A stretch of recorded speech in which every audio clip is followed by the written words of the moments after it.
Where are you now that I need you?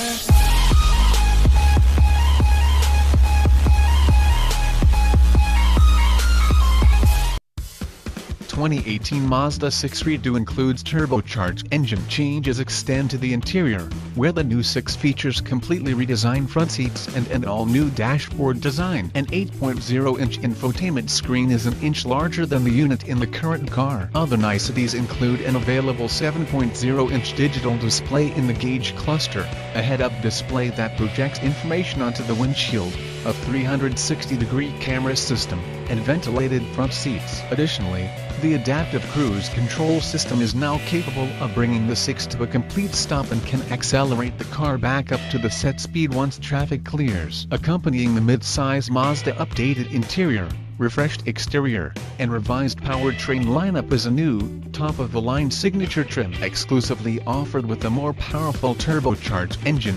The 6 signature includes seats trimmed in brown leather and Japanese Sen with interior details. Look for the refreshed Mazda 6 to reach dealerships in the spring with a base price similar to that of the current model, which starts at $22,820.